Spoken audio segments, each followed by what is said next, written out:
look, I'm a kid from a normal background. You know what I mean? I'm getting on a plane, going to New York, going to Martin Scorsese's house, meeting Robert De Niro. I mean, come on, what's going on? It's mental. Prepare your ears, humans. Happy, Sad, Confused begins now. Hey guys, I'm Josh, and welcome to another edition of Happy, Sad, Confused. Today's main event is Mr. Stephen Graham, a leading man, a character actor, a guy that can do virtually anything.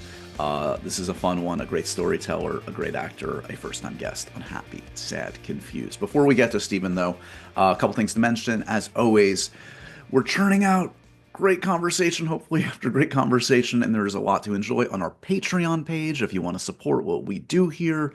That helps us make more, so if you can, go over to patreon.com/happy, sad, confused. There are different tiers at different levels, hopefully something for everybody there, but we offer tons of cool stuff, early access, discount codes to live events, exclusive merch, autograph posters, that, and much, much more.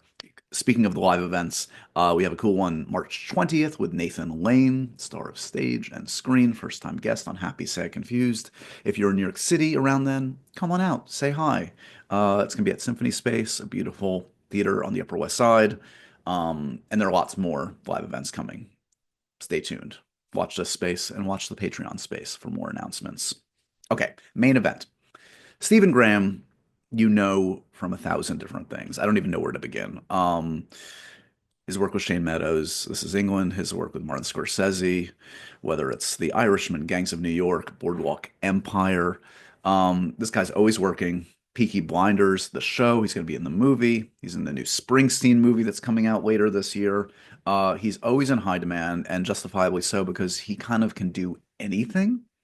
He's also, by the way, and you'll hear in this conversation, very much responsible for our beloved Jodie Comer's ascent, spotting her talent very early on. So just a good dude who loves movies as much as I think I do and all of you guys watching or listening. So I think you're going to really love hearing from him. His enthusiasm is palpable, and clearly just a good guy.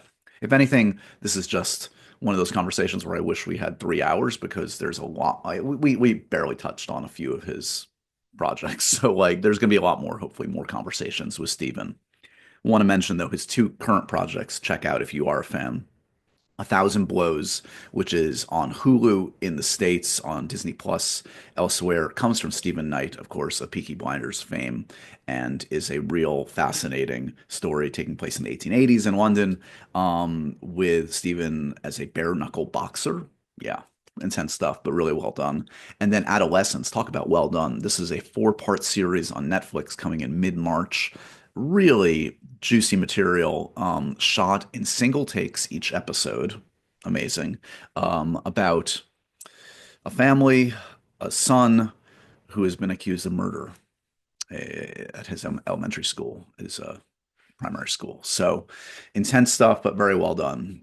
Great acting throughout, and great, intense, smart filmmaking. So put those both on your list, Adolescence and 1,000 Blows. And in the meantime, enjoy this chat with truly one of our greats working today, Mr. Stephen Graham. Stephen Graham's on the podcast. This is a gentleman that went from being like, oh, I recognize that guy, to being, oh, he's that guy for me and many, many people. He's a very busy man.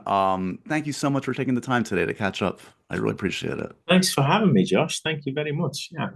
So we were just talking about the workload, the good stuff. I mean, you have not one but two great shows to talk about right now. It does feel like, I mean, looking at the resume, and you've been working for a bit, there's a strong work ethic to Stephen Graham. Is that something that's been there from the start? Where does that come from? I think that kind of, that comes from my upbringing. I'm a working class lad from a council estate, from a block of flats in a place called Kirby. Do you know what I mean? And kind of that fulfillment of the dream that I had when I was a young lad who always wanted to be an actor. Do you know what I mean? But by certain the kind of environment where I come from, it's kind of not perceived as something that is achievable.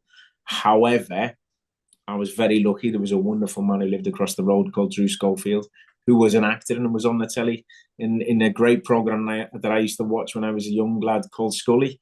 So what kind of happened to me from an early age was I saw that it was achievable, because Drew was doing it, and he lived across the road from my nana, and he was on the telly. And seeing Drew as a role model, as an actor who showed that it was achievable for me, you know, and I've always been of that philosophy: if you can see it, you can do it. And then for me, it's always, Josh, if I'm completely honest, it's always about the script and the project, you know, the script and the director. And me and Hannah have been very fortunate where we've managed to carve some really nice productions out of late. So it's wonderful. It's wonderful. I love to hear you talk about sort of like seeing early on, like an example of what it could be, and seeing someone like Drew, because like your name has actually come up on this podcast quite a bit from a number of actors, most significantly, I think of Jodie Comer, who's been a frequent guest on Happy, Sad, Confused. And she is always very open in talking about, I mean, you know, who knows, it might have happened in a different way, but you were the one that kind of really connected her very early on. So do we have you to thank for Jodie Comer's career, Stephen? Yes, very sweet of Jodie. She's wonderful. She's like my little sister. And that's very, very lovely what she says. You know, I do believe, hopefully, no matter what, her talent would have shone through. But for that particular instance, we were doing a little program called The Good Cop. I think it was on BBC back in the day. I think she may have been 17, maybe 18 at the time, right, possibly. And we had 2 scenes, and, you know, I met her on the day and I was like, hello, I'm Stephen. And my character was kind of a horrible man, kind of very grotesque, you know what I mean? And it was kind of, and he was meant to grab hold of it in a certain area. And I wanted to make sure. This was before the days of intimacy coordinators and that whole thing. Yeah. Before all of that time. You know, and I just said to Jodie, look, I want to make sure that you're comfortable. Is it okay if I put my hand there and the camera will think it's there? And she was like, yeah. And she was really sweet and really lovely. And I was like, okay, I just want to make sure you're comfortable and you feel safe. And then, you know, what I'm about to do, but just let's make sure that you're fine with it and you're happy. And she was like, yeah, not a problem. We had a really nice little conversation. And then we rehearsed the scene, and as soon as we rehearsed the scene, I just went, see, I've just been working with another young actor on Ashley Walters' piece that I think I mentioned. Ashley, I'm doing something for Ashley at the moment. Ashley's directing a film, and I worked with a young actor on that. And first and foremost, I think some people get a bit freaked out occasionally sometimes with me in rehearsals because I'm a fan. I love acting. I'm an acting fan. So when I'm in a rehearsal process, I'm kind of 50% the character, I'm 50% Stephen. So if you do something that excites me, I'm like, wow, that's brilliant. You're lovely. And people kind of go, what? Where's he at? And Jodie did that. And I just remember thinking, she is unbelievable. She's absolutely fantastic. The way she dives straight into that moment. And I was playing like I said, a kind of gruesome man. But you can't, personally, I feel that you can't play status. Status has to be given to you by the other actors, you know what I mean, in many ways. Sure. And Eddie Marsden does that beautifully and amazingly in a film called Gangster Number One with Paul Bettany, and a scene in the kitchen. So she tapped straight into that kind of quality, and I was just blown away by her. And then I asked her a couple of questions afterwards, and, you know, I just said, who's your agent? What kind of work have you been going up for? And she said, not a lot. And she said the quality of 1 or 2 things, and no disrespect to the people that do them jobs. I just thought she was capable of a lot more. Yeah. And I had a word with my agent, and then I just, you know, I said, you need to take this girl on. She's phenomenal. And Jodie was actually, I phoned Jodie, and she was on the train going to London for an audition. And I said, don't go for that audition. Go meet my agent. And she was like, well, what do you mean? And I was like, trust me, honestly, trust me. If you trust me at all, do me this one thing. Go and meet my agent. Don't go for that audition. Wow. And she did, and she met Jane, and Jane fell in love with her, and the rest is history. Talk about like a generational talent. I'm sure you saw her on stage in Prima Facie and like all the stuff she's done. Like it's just next level. So you have a career as a talent scout. If the acting thing doesn't work out, is what I'm saying. That's a nice one, Josh. Yeah, I love that. Yeah, that's. So you referred a bit to your upbringing. What did friends and family make of young Stephen? I take it were you outgoing? Did you have kind of a performative gene that was very obvious from the start? No, not really. I come from a very big family, lots of cousins and lots of aunties and lots of uncles. I think my mum is from a family of 10, so there was a very big family. And one of the key things was having the ability to make my nana laugh. Once I knew I could make my nana laugh, that was my little way in. Do you know what I mean? And I used to do some crazy impressions, people who like Margaret Thatcher and Idi Amin. Don't ask me where these voices came from, but that was the kind of thing I used to do.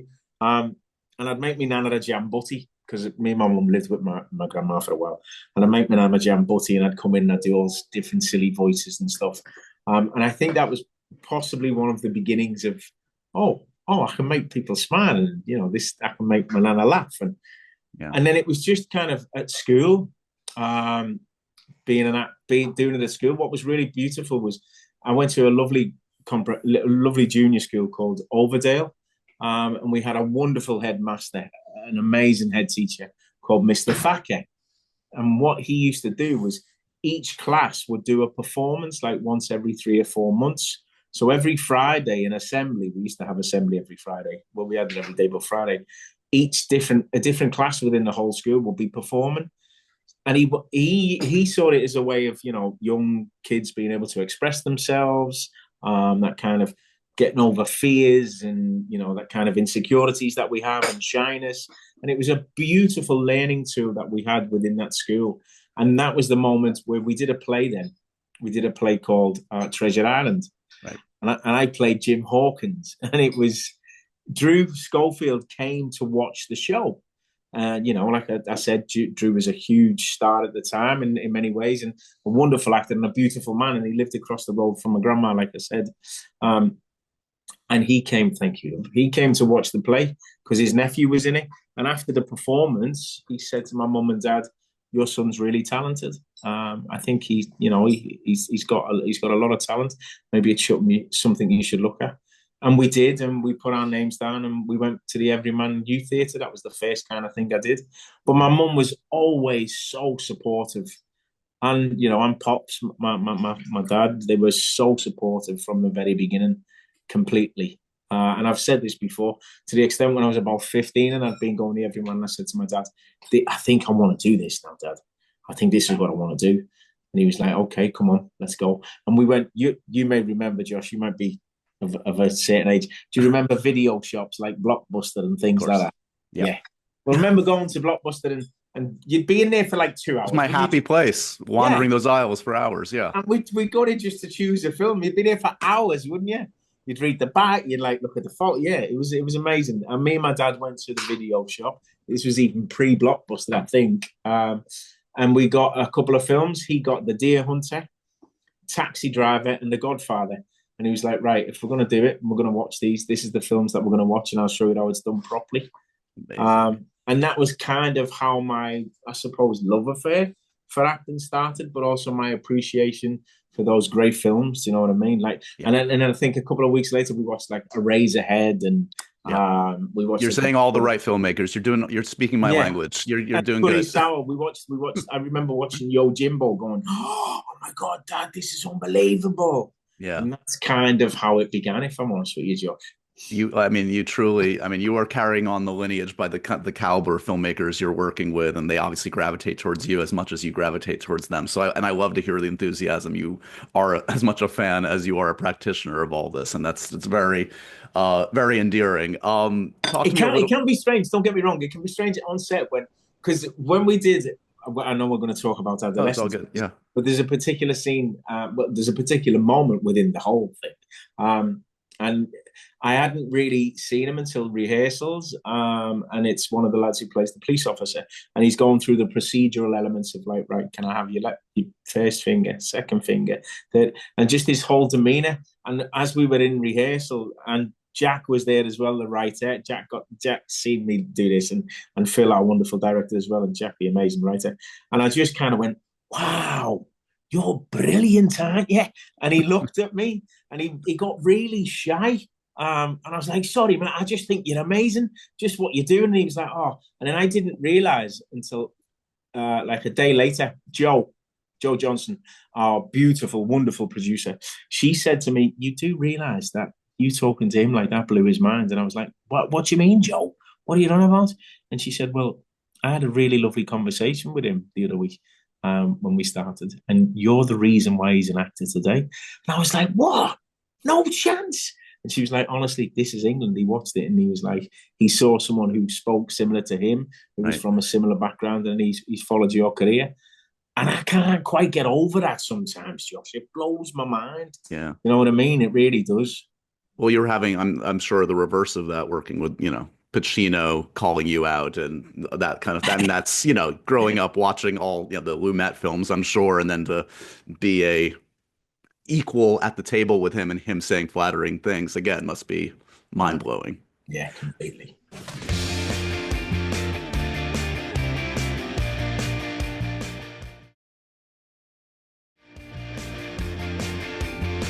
We'll circle back to the early goings because I do want to give love to both of these projects. And you reference, let's start with Adolescence, because I was telling you before, this is an ambitious, really fascinating piece of work. And both of these projects you're promoting today, actually, I don't know if it's a coincidence, but they are projects that you are very creatively, a part of, behind and in front of the camera. Is that something that's become a priority in recent years, to kind of have a seat at the table as a writer or executive producer on projects like A Thousand Blues and Adolescence?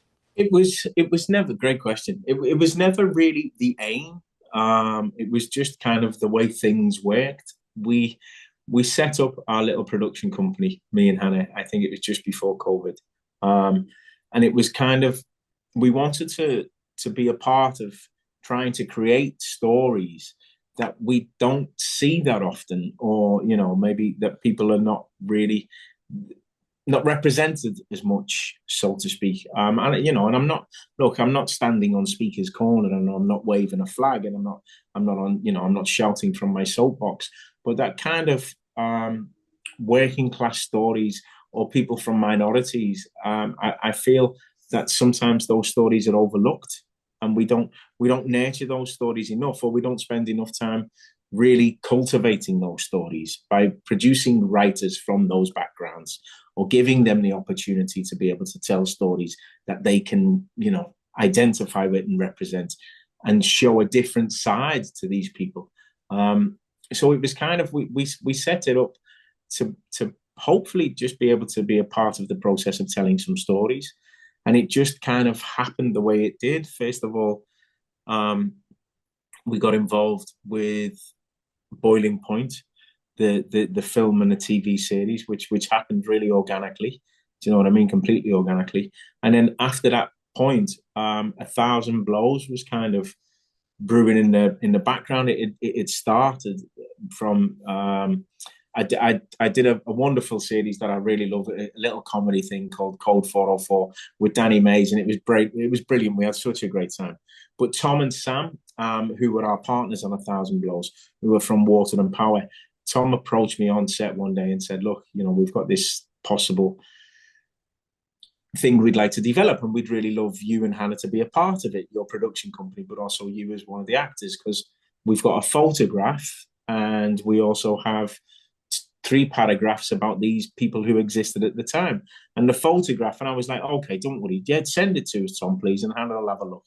Because that's my thing to everyone. She gets sent so many emails, because I go, yeah, sure, send it, and Hannah will have a look.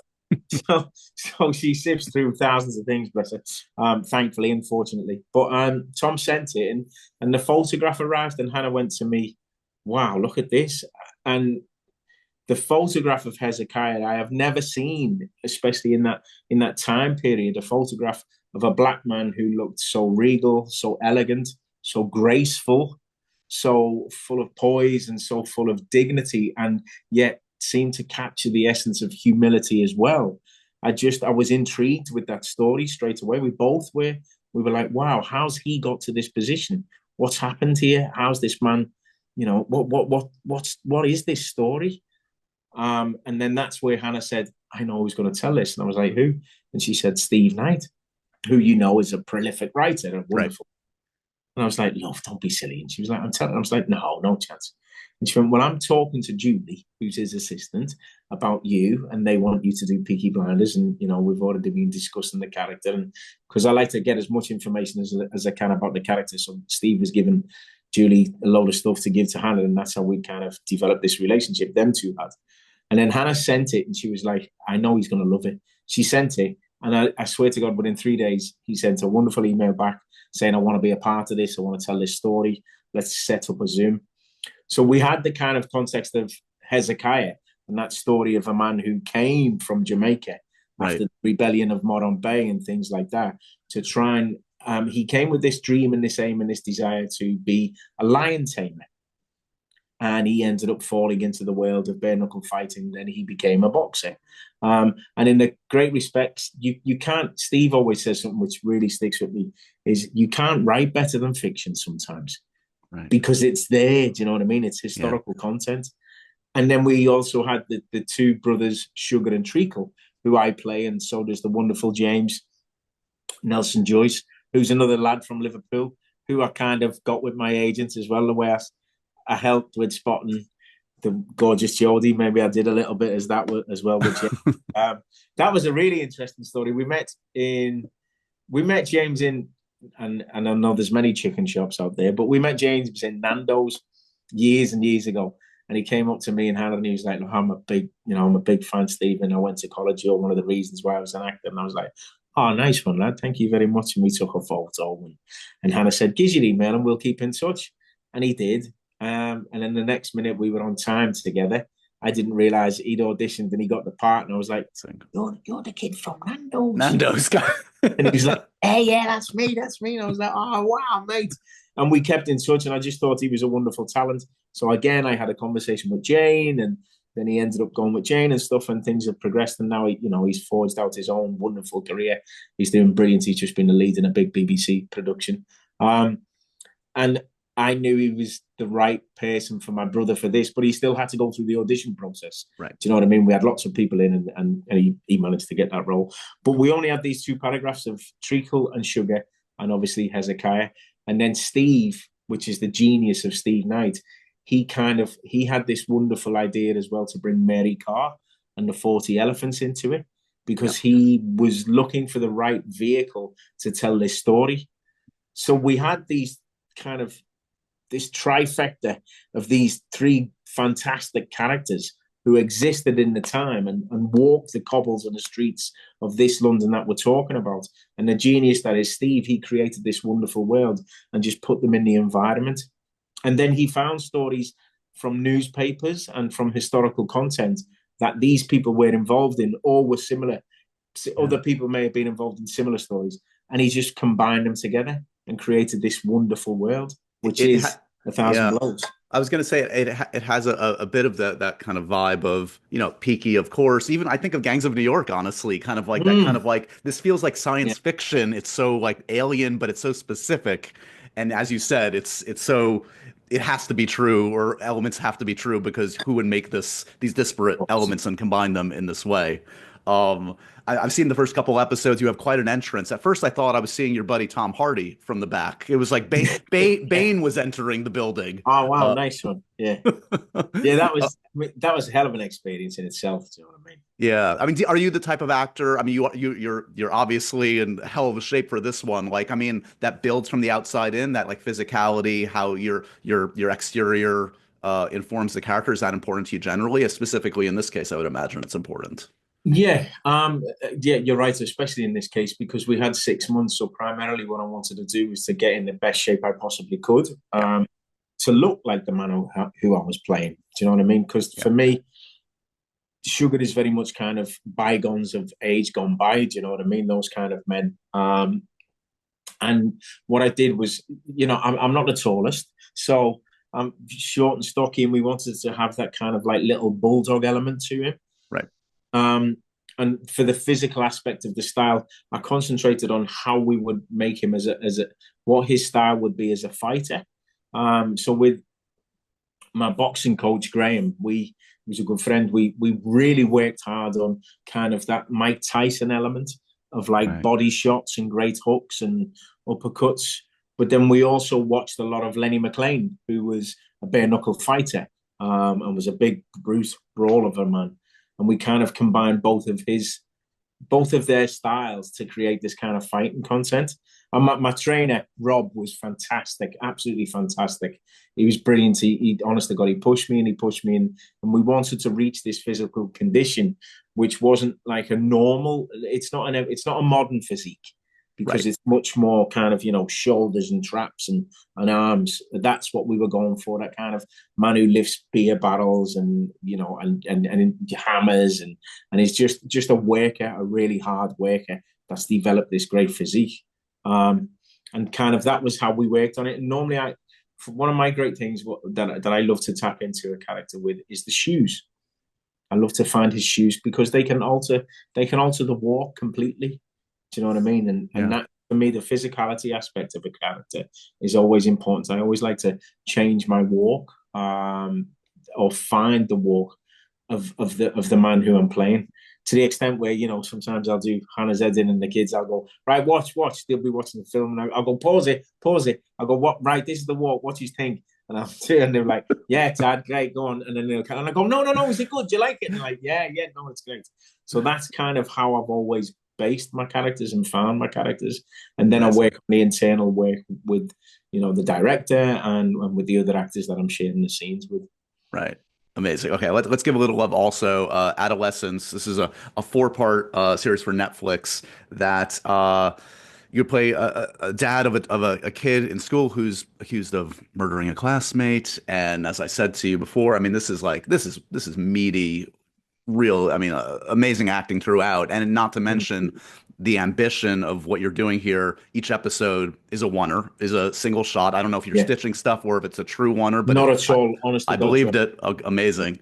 That's an accomplishment. So talk to me a little bit about, and you co-wrote this one, the high wire act of being, I mean, I feel tension watching halfway through this. You're working with some young performers. My God, the pressure on them. Like, no one wants to drop the ball 27 minutes into this extraordinary oneer. But like, what's it like for you, even for you? Are you feeling the pressure?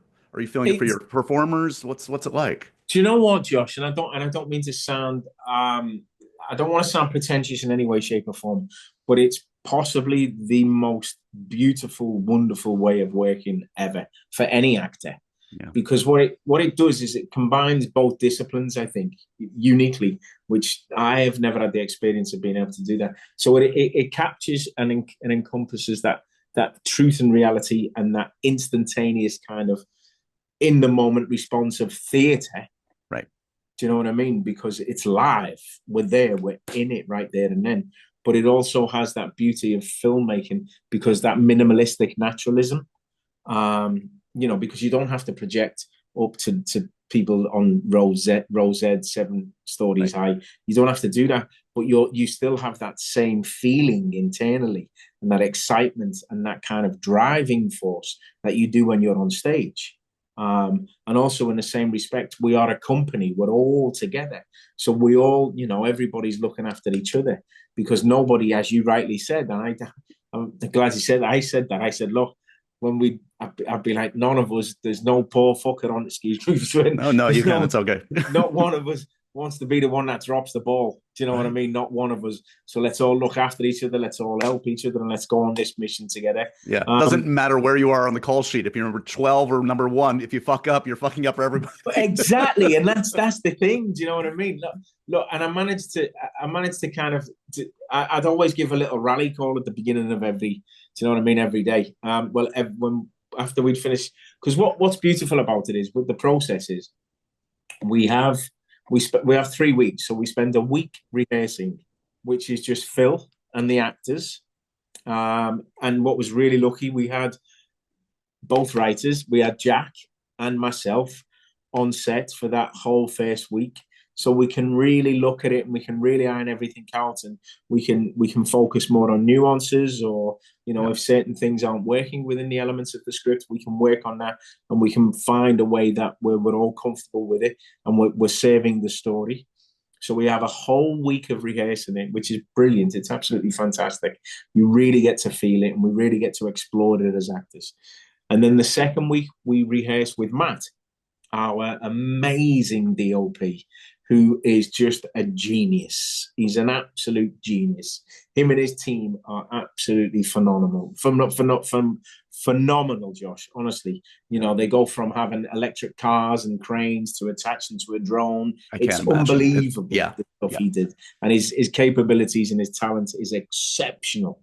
And So we spend a week choreographing the camera moves with Matt and all of us then, so it's never Matt and Phil work out kind of what is going to happen, but then in the same respect, when we're in a room, Matt never tells you where to go or what to do, because that's the joy and the beauty of Matt. He accommodates the camera to your movements as well. So then we do that for like Monday, Tuesday, Wednesday, Thursday. We do that right through to Thursday, taking it nice and slow and steady, and getting it to a really good point. And then on the Friday, we just have a go. We literally do a dress rehearsal. We get in costume, and we see how it's going to work, and we do a take, which is for free, and we just see how it goes. And then we'll have notes and stuff like that, or we'll line out the things that don't quite work.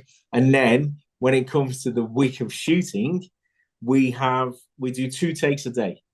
So you get ready, you do 1 take in the morning, you have lunch, and then you do 1 take in the afternoon. And that's kind of the process. And the excitement is, like I said, those live performances, to the extent where in episode 2, because you'll have seen episode 2. I've seen that one, yeah, yep. Well, episode 2, we got to, I think, because we had a couple of stops. So initially you're supposed to do maybe 10 takes throughout the whole week. We had a couple of stops and a couple of camera glitches and things, and, cars not starting or something like that. So we ended up getting to take 13 for episode. And also what you have, wonderful Toby from Netflix, who's one of our exec producers. Toby came up with an idea on the Wednesday, bear in mind, Josh, Wednesday of shooting, bear in mind, Toby had this genius idea, but on the Wednesday of shooting, he said, wouldn't it be really great if we, as we fly up in the sky, we run and we could see Eddie again. And it was like, what? He's like, yeah, it'd be great there. Do you think we could do it? We're like, for fuck. Where were you on Monday? Yeah. Yeah, why did you tell us that? Yeah.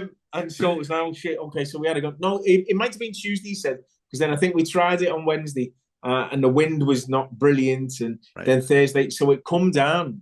We've got an alternative, and it come down, Josh, to the final take, the 13th take, on the Friday. I'm sweating in New York hearing this. Yeah. And it was amazing because we're all just locked in. Yeah. We had a wonderful, Ashley was phenomenal. The kids were unbelievable. Every one of them, all of them, Hannah, Joe, they were all brilliant. Every single one of them were fantastic. And it just glided. And literally when I say glided, to the extent where the drone's coming down and I have to get out the van, and it just felt really smooth and really nice, cohesive, and it seemed to work beautifully. And then he went and cut, and it was like, oh my God. So the take that you see is the very final take we ever did. It was that one chance to get it really right, and that's what lives on, you see.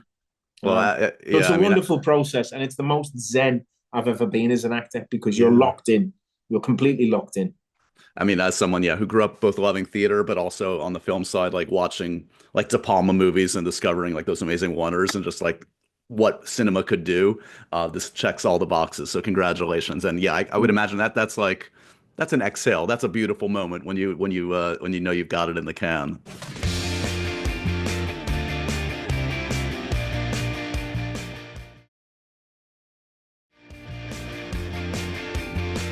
God, there are like literally dozens of movies I'd like to talk to you about, but let me ask you this first. Like, when did you exhale and feel like the career was safe? Because I heard you talking even post This Is England, which obviously was a huge one for you, that you still, even post that, the career was in question and you questioned whether you were going to be able to make a go of it, which seems incomprehensible to most people probably. Yeah, after we finished This Is England, I think it was 7 or 8 months before I got a job. And I think, and I was ready to stop acting, and I was going to become a youth worker.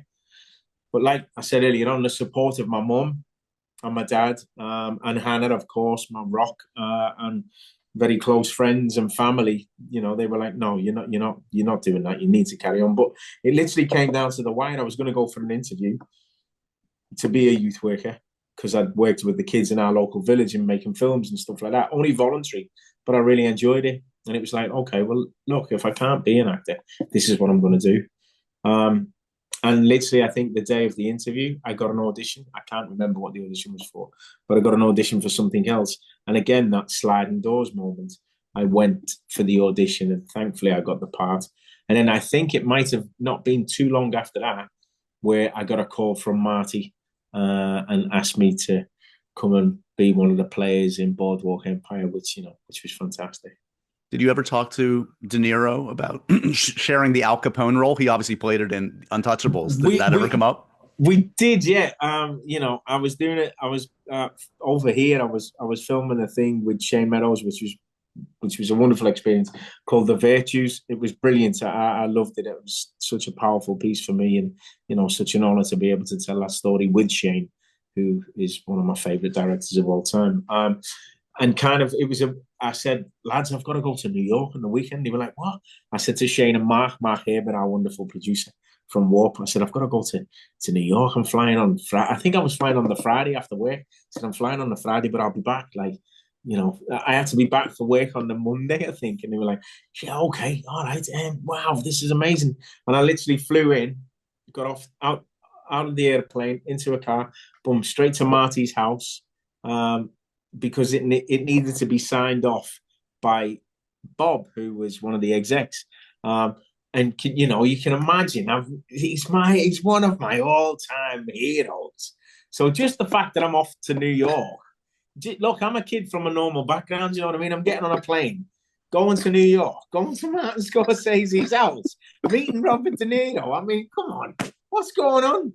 It's mental. Who's already played that role in an amazing role in a different incarnation too. No, yes. Yeah, I mean, yeah. So I was sat there, and and he comes in with his paper under his arm, and it was lovely, and it was wonderful. It was it was a joyous experience. And Marty went, oh yeah, you two have got stuff in common, and Bob was like, yeah. And he went, you both played Al Capone, and Bob went, yeah, that's right, yeah, you were great, you were fantastic, and I was like, no, you were great, you were fantastic, you were amazing. Yeah, it was a wonderful moment. Yeah, I mean, amazing performance. That's some of my favorite actors. Michael Shannon is always someone I've long been obsessed with. He's been on the pod a lot. What an amazing man. Look, you worked with some of the most enigmatic, fascinating actors, not just in talent, but also kind of there's an aura about some of the folks. I mentioned Tom Hardy, who I find just endlessly fascinating. Daniel Day-Lewis, obviously. I mean, I don't know. Did you ever meet Daniel Day-Lewis, or did you only meet Bill the Butcher in the course of making Gangs of New York? What was really beautiful for me is I got to know Daniel about 2 weeks before we started filming, because he was training at Cinecittà Studios, where we were getting ready to, we do makeup testing, costume and stuff like that. And it was a big upheaval and a big move that me and Hannah both gave up. We gave up our little flat in Beckenham and moved to a place called Via Margutta right in the center, right by the Spanish Steps in Rome.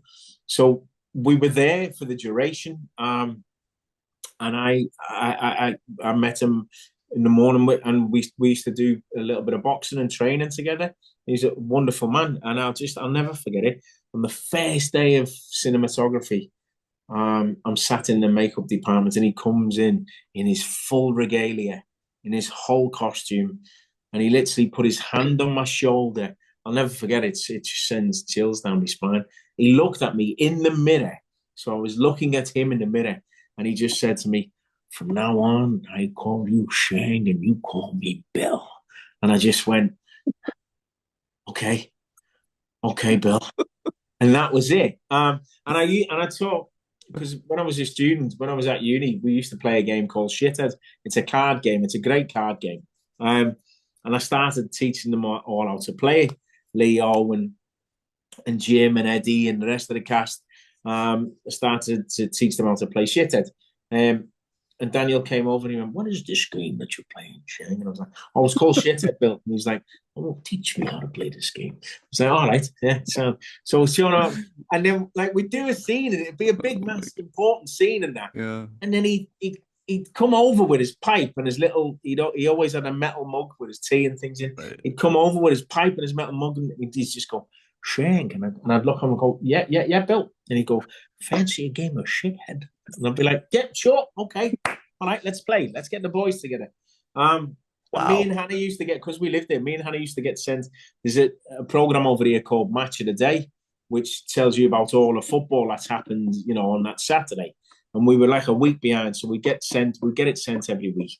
And Daniel loves his footy. He's a big football fan. Yeah. So I used to give him the video after we'd watch it, and he'd take it away, and then he'd go, "Hey, Manchester United stuffed you guys the other day, huh?" It was amazing. It was great. It was wonderful. I was in awe of his brilliance, and his, just to really learn so much from being immersive within a role and diving straight in was wonderful.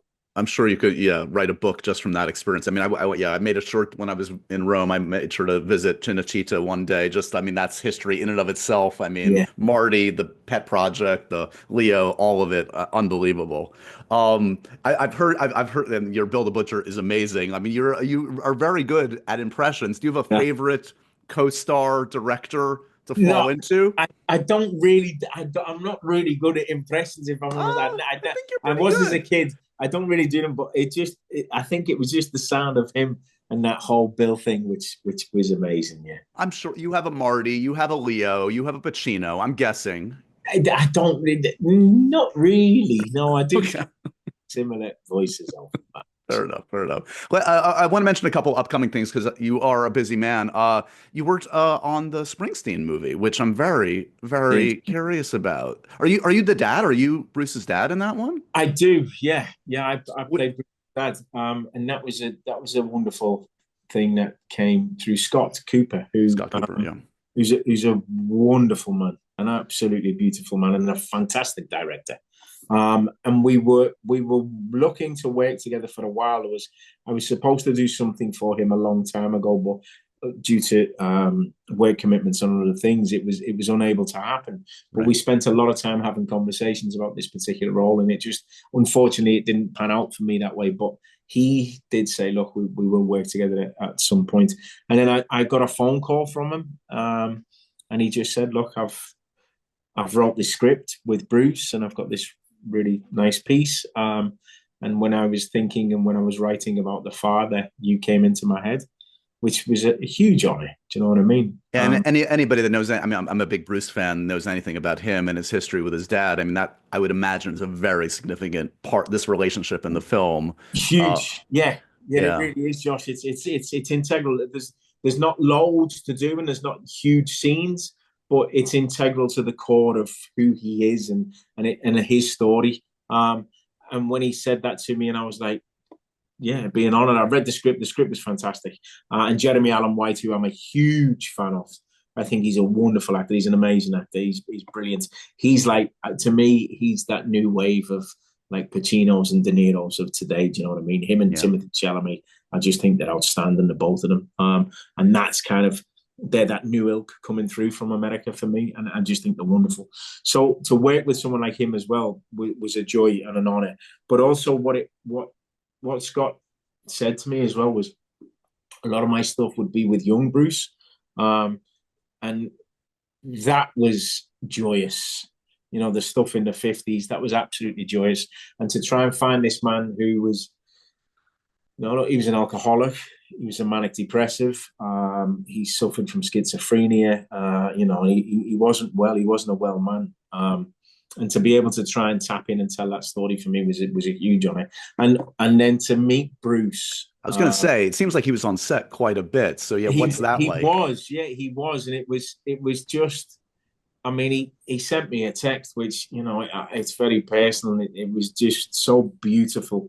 But for me to be able to do justice to the light went in. For me to be able to do justice to what was on that page, and for him to say to me that I'd encapsulated the presence and the order of his father was a huge honor. It really was, and you couldn't get any bigger compliment. You know what I mean? And Bruce is. I mean, let's face it. In the same ilk as DeNiro and Pacino for me, he's an icon. He's a huge icon. But again, like both of those men as well, he has such humility and such dignity and such grace. But his humility, I was so touched by his humility. So touched by it. Yeah, I got one of the highlights in my career was visiting his home in Jersey and interviewing him there. And my God, like what he has contributed to my life and like anybody my age and under, it's just like he's the real deal. So I'm He very, really is, isn't he, Josh? yeah, yeah. And it's not. We're not just saying it. I don't. Yeah, he really is, and he's iconic. For Christ's sake, he's iconic. And he's He's an texting you. You're you're living the dream, man. I know, I know. That's one of those moments again where, like I said to you earlier on. Sorry, I'll just try and put this light back on. Yeah, thanks. For the surreal kind of, for me. Oh, hang on. Yeah, for me, that whole kind of. Bruce Springsteen sent me a text. I can't get over it. It's like mad. It's really mad. Yeah, It's who is really that for strange. you? Is that because I've had this conversation with folks like who is the person that when you get a text from in your life, because you probably got a bunch that still breaks your brain in half. How do I know this person? How does this person know me? I think it was the Bruce one for It's me. The Bruce. Bruce Yeah. one was like because and how that came about as well. He was like because he we were on set and we were just talking. And he said, I'm playing Liverpool. I went, yeah, you're playing at Anfield, aren't you? And he was like, yeah. He went, you want to go? I went, you're kidding me? I'd love to come. And he went, give us your phone. And I was like, what? And he went, gives you. I went, oh, and I got my phone. And I was like, yeah. And he went, right, there's my number. And I was like, thank you. But then, when you don't want to text them, they give you your number and you Oh, don't of want to course. text them. Yeah. It's like, nah, I'm never going to text them. And then the next minute, I think that same night, bing, and I've gone, oh, shit. And it was Bruce. And I'm Does it just say Bruce or the whole name? I've put the whole name, just Okay. it says, but yeah, it's Bruce. And I was like, oh shit, it's Bruce. And it was like, hey, lovely, great scene today. Well done. Lovely talking to you. Can't wait. I'll see you next week. And I was like, and then I'm like, oh shit, now I respond. Okay. Thank you. Yeah, brilliant. So yeah, it was mad. Yeah, it's like calling back the girlfriend at 15 years old. Like, what do I say? It's like you're back Yeah. to that kid. Yeah, right? Yeah. That panic attack. Peaky Blinders. What was the experience like? Is this Amazing experience. is it going to feel different than the series? I mean, it's obviously a film. Or it's going to have a different scope, I would imagine, a little bit. Or It's a great script. Again, look, and I'm just being completely honest. To be asked to be in Peaky Blinders in that final series for me was a huge honor. But again, one of them moments where Killian to me is phenomenal. He's phenomenal. He's exceptional. He's absolutely exceptional. And like I said, I'm a huge fan of Killian's. But especially the series. I was a big fan of the series. But Killian, to me, he's one of the actors I've watched his career from the get-go as well. Do you know what I mean? From the very beginning. So to just be in his company and to really spend time with him and get to know him a little bit was an absolute joy. It was a little bit kind of, I was like, is Killian on set? Can I go and meet Killian? I was a bit of a fanboy. And what was really sweet was for me is that he was a bit of a fanboy as well. I'm sure. So we just sat there having a little fan moment. But watching him on set as well, how he just immerses and becomes Tommy is brilliant. And I did catch myself kind of Steve in rehearsal again, like I said in rehearsal. I catch myself watching him going, oh wow, he's brilliant. Isn't he brilliant? Look at that, look what he's doing. And it's like, oh shit, no, I'm in the scene with him. Wake up, come on. Right, you've got to get yourself together, get in it with him. Yeah, sorry, go ahead. It's a great. That was the series, but the film itself it's a really good film. It's solid. The script was brilliant. The director was fantastic, and I think what Killian's brought to the table again is amazing. And to have Barry Keogh, who to me is a powerhouse. Yeah, he's a powerhouse. So I think hopefully I can't wait to see what it looks like, but I should imagine it'll do really well. Here's the one filmmaker I'm surprised has eluded you. Tarantino needs to get on it for the 10th film, because I feel like if Reservoir Dogs was being made today, you're part of that ensemble. Like you're one of his guys. I feel like you're destined to be one of his guys. Have you ever crossed paths with? I haven't, Josh, but if you could throw in a good word, I'd really appreciate it. I will. He's done the podcast a couple times. I'll do it. Yeah, please. I mean, yeah, I did say to Leo, I remember saying to Leo, if he does another one, please have a word for me. See if you can throw my name in the hat. And he's like, of course I will, bro. Of course I will. So fingers crossed. You never know. Oh, you're a busy guy. You got a lot going. Let me end with this. This is the Happy, Sad, Confused, profoundly random questions. A little more rapid fire for you. Okay. Uh, Dogs or cats? Which do you prefer? Dogs. Oh no, but our cat's lovely though. That's okay. Oh, that's not fair. But we got the truth. It was instinctual. You couldn't stop it yourself. I We know, know but that. our cat is lovely. Bonnie, yeah, okay, I'll go dogs. Do you collect anything? Oh yeah, I do actually. Trainees. Oh, wait, like sneakers back here? Yeah, Yeah, yeah, yeah, yeah, yeah. Got it. yeah. Yep. I've got a lot of trainees. Okay, that's good. Yeah, Could be too worse. many, Yep. too many apparently. Yeah. No, no. Do you have were you ever a video game guy? You have a favorite video game of all time? Yes. Do you know what I used to love? The original Mario. Boom.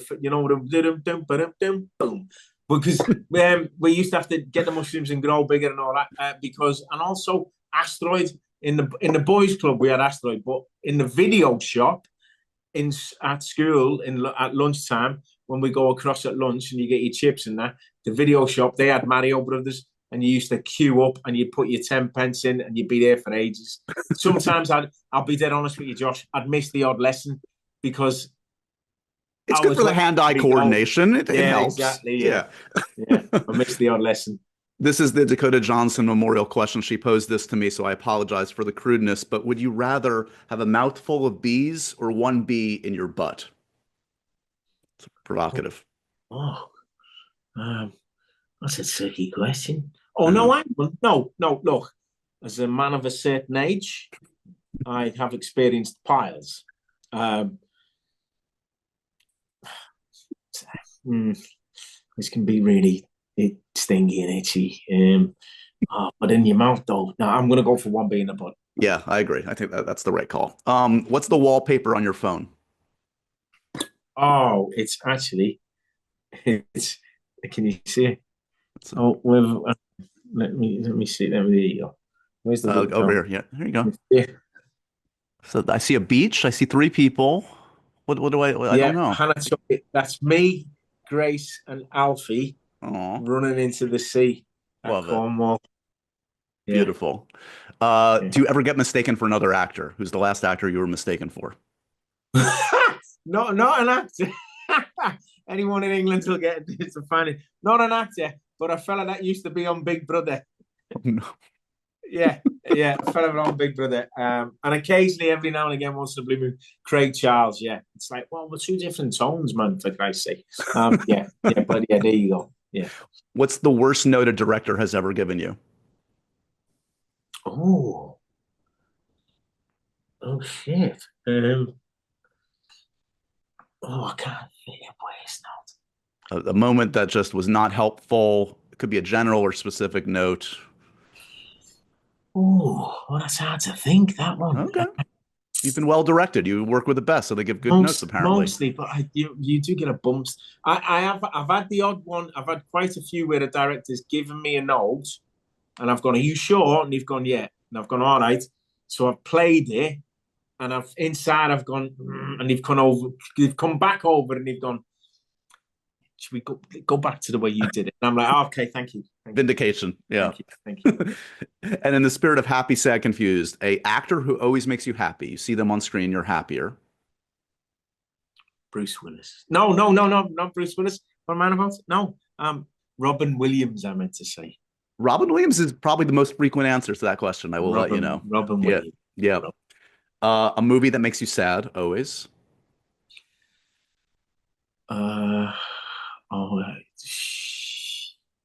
What have you cried the most at? What film? Oh, The Color Purple. That's a good one. Yeah. Yeah, The Color Purple. And finally, a food that makes you confused. You don't get it. Why do people eat that? I don't understand it.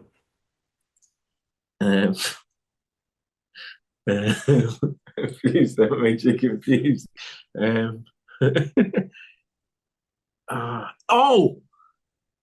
I have to pick it out of the things all the time because I don't like it. I get very angry with it. Oh shit, what's it called? The green thing that's like that. It's like prickly. Is it a kind of lettuce? Like a string beans? Like a what's it called? I've just picked it out of my lunch then, and now I forgot what it's called. It's the green thing. It's like a... It's a green thing. It's a pea pod. No, not parsley. Keep going. The worst game show ever. Not parsley. It's like, why have you put that in there? They put it in cilantro. They put it in salads. They put it in food. Right, hang on. Stephen, we're gonna have to continue this on the second round of the podcast. Wait. Give me 1 second. Yeah, I know where to be. 1 second. Right, 1 second. Hang on. 1 second, please. 1 second. How are you Googling this? What's possible? Here's my Google.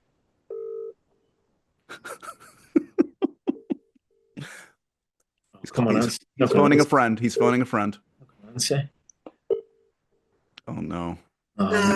Love, sorry. Quickly, what's that thing that we pick out of salads that I can't stand? That green shit.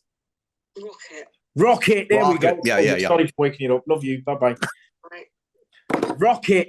There you go. Rocket. Told you. Oh, she was having a little snooze then as well. See how it was worth it, though, Josh. I know exactly where to go to and how to fix it.